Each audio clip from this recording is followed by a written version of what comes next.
Hello, everybody, and welcome to Cinema Savvy. It's myself, George, and today I'm bringing a very short review on another Oscar film. This is The Lost Daughter, written and directed by Maggie Gyllenhaal, based off a book from the same name from 2006. And as you can tell by the thumbnail and this intro, and the fact this review is also a few months late, this is an Oscar season video. There's a lot of films we're covering on the channel at the moment for the Oscars. The ceremony is just a couple of weeks away now, just under 3 weeks. I can see it in my clock. And we're getting closer and closer, and there's still a few more films to watch. And this is one that has multiple nominations that I'll be talking about today. And I know it's been a while since the last Oscar video. There's been a lot of Batman stuff happening on the channel. We had Drive to Survive that popped up very last minute as well. And, there's been a lot of things to catch up to. So we're almost at the end of Oscar season. A couple more big films on the way.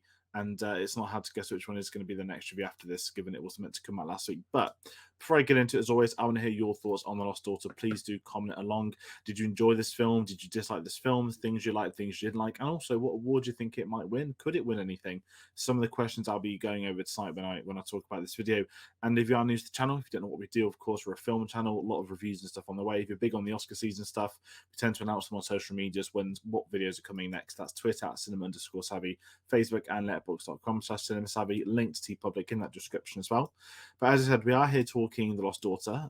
This was at London Film Festival, and is ironically one that we did miss covering. I think it's one of the films that was towards the end of the second week that we just didn't get the chance to see myself or Tate. So this is a little bit later than we would have liked it, and obviously it's bagged a few nominations on the way. So it's nice to finally talk about this film. And before I really get to the cast, which is the core of this film, I'll be talking about Maggie Gyllenhaal in the director's chair, her directorial debut, which was quite interesting. I think she's an actress that obviously most people know from The Down Eye, but she's been in a lot of other films over the years, and she's also turning into writing and directing. And for a directorial debut, I'm just going to go and open your mind that I think it's absolutely fine for a debut. Now, I'm going to be very not unfair on this, but I'm going to be quite upfront in the fact that this film is a drama, and I'm not the demographic audience that would enjoy this kind of film, or at least have any connection to the leads in this film. This is a film about parentage in a kind of way. It's very psychological and going over the effect of people becoming parents and being able to look after their children alongside their careers and that kind of thing. And obviously, I'm nowhere near even being in that kind of position. So from the off, my thoughts on this film, I'm not blind to it. This isn't directed towards me. Now, I can imagine a lot of other people having really differing opinions. Those that probably have kids might enjoy this a lot more than I did. But again, I'd have to reiterate that I'm very aware of a demographic that I'm not a part of. But either way, it was still interesting to approach this film, to view this film. You can't go wrong with Olivia Colman, and that is the biggest positive for the film. I think Olivia Colman is fantastic in this. She has a nomination for Best Actress, and I'll go over some of that towards the end of the video. But if you're a fan of Olivia Colman, you've probably seen this, or you've seen she's got an Oscar nomination.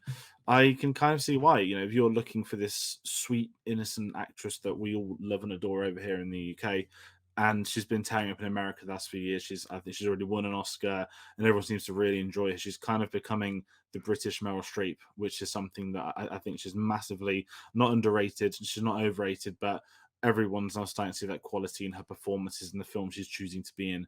And I think that's reflected in this, that this is Olivia Colman going to, again, someone making their directorial debut in a very, very, maybe even personal film to some of those involved.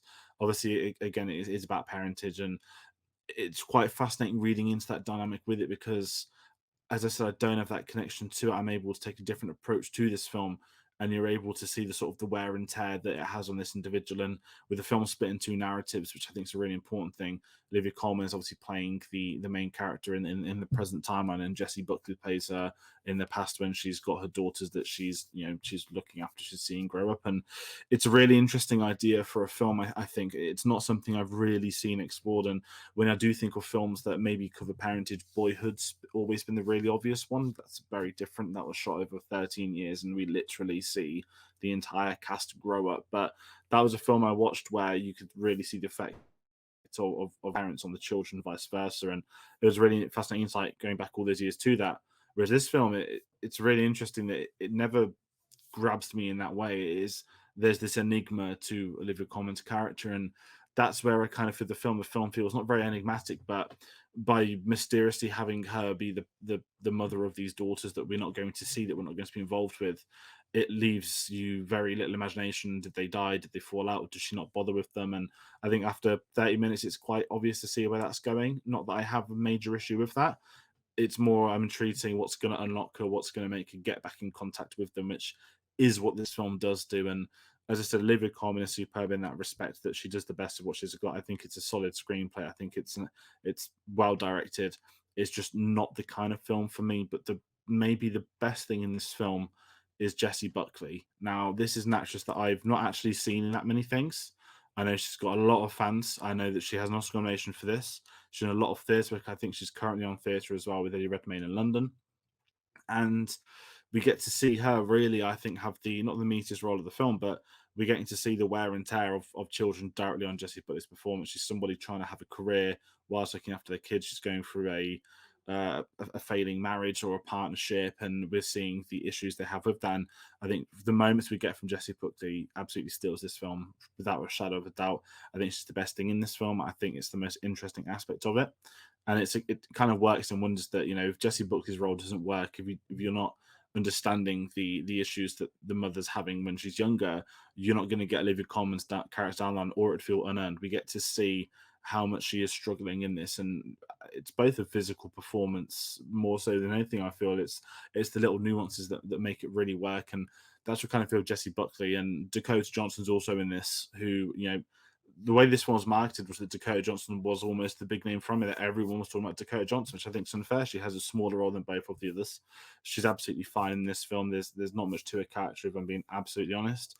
But I do like seeing Dakota Johnson and stuff, and she's fine. I can't add anything more than that. And I'm going to really quick talk about Ed Harris. I think Ed Harris is a very underrated actor. He's got a very small role in this film, but every time he's on screen, there's something really curious about him, that he has this fascinating relationship with Olivia Colman, in which they're two completely different people, and as they're a bit older, we're seeing them come together and socialize and all that kind of stuff. And I just think we don't get enough Ed Harris anymore. It was nice to see him. He's dancing in this film. He's having a really fun time, and for a film that's so serious and so psychological, it is nice when you bring in this more upbeat character that can put his persona on the film so quickly.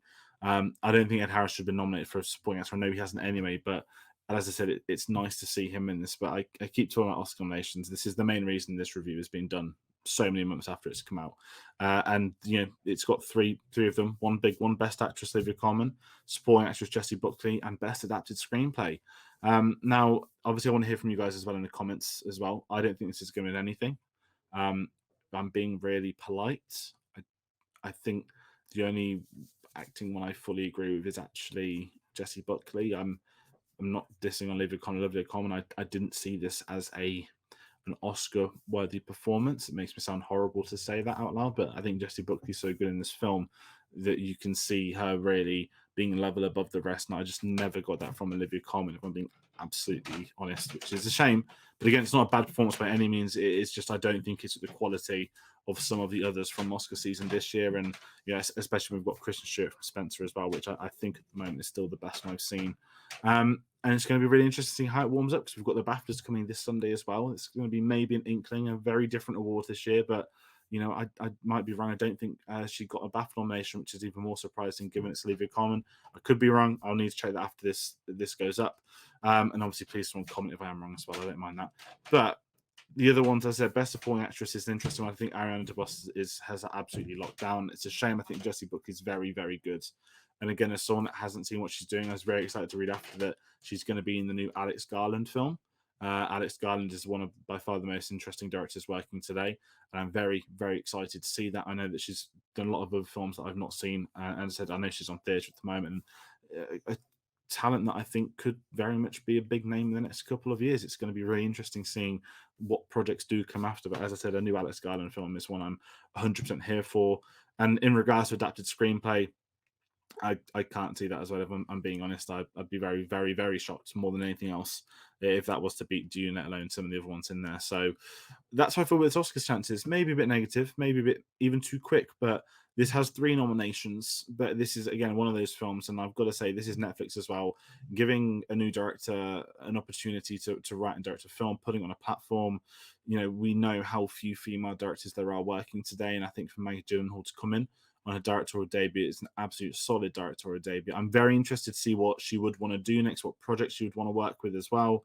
It's going to be very interesting following her moving into direction. I'm obviously, for those that aren't aware, she's mainly based on The Dark Knight. A lot of people would say, but Jake Gyllenhaal's a brother. I feel like they might have produced something together when they were younger. I could be wrong as well, but if this is what she's got to show, I think she's been able to handle not just direction, but she's been able to get great performances out of not an ensemble cast, but when you're bringing in these people in smaller roles, it's the kind of things, as I mentioned with Harris, if he can bring in a bit of persona against this very sort of depressing main storyline, which is understandable. It's got something that a lot of people would have gone through themselves.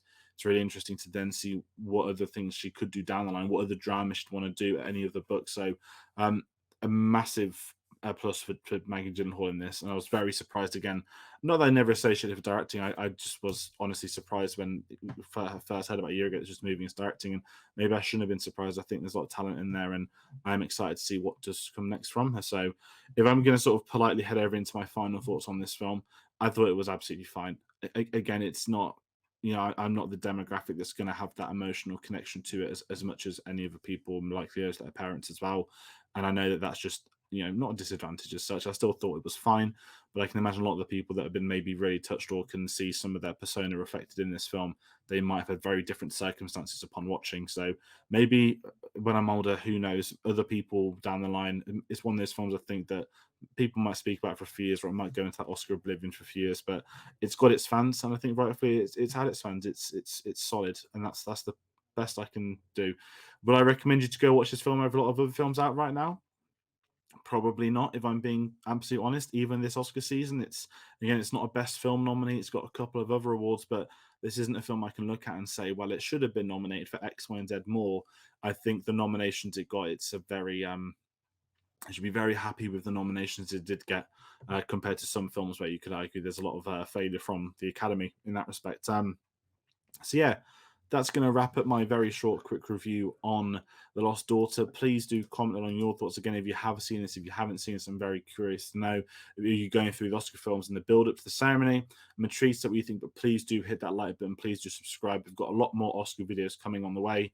The big one is going to be this Thursday, the 10th of March. That is going to be a review for Drive My Car. I did mention that was meant to come last week. Of course, it didn't for some very unfortunate reasons. Well, not unfortunate reasons. We were able to watch 8 episodes of Drive to Survive in less than 2 days to meet an embargo, which is absolutely madness. So, Drive My Car review this Thursday, the 10th. Please do tune in for that. It's going to be me and Dave on that one. There's a lot more reviews coming on the way. We've got a brand new Pixar film coming this weekend. We've got a couple of other films that we may be able to talk about before they come out next week or the week after. And there's a Marvel series starting soon, which we always get to speak about. So a lot more things happening. As I said, this is Oscar season. A few more films to go. The big night, Sunday, 27th of March, we'll be doing our annual live stream. We're very excited to see who can join us on that one. And we've got our Oscar predictions game and so much other stuff happening. And we're building up to that Steven Spielberg retrospective 3 weeks today. That begins 3 weeks. That is the big series for the year. One I'm so excited to share more details about in the next couple of weeks, and I will be. So once again, I'm going to thank everybody for watching at home, for joining us on these Oscar reviews, for joining us on the other stuff we've been doing recently. It's been amazing seeing the support you've got. And thank you all for watching, and to be sure to see you on the next one. Take care.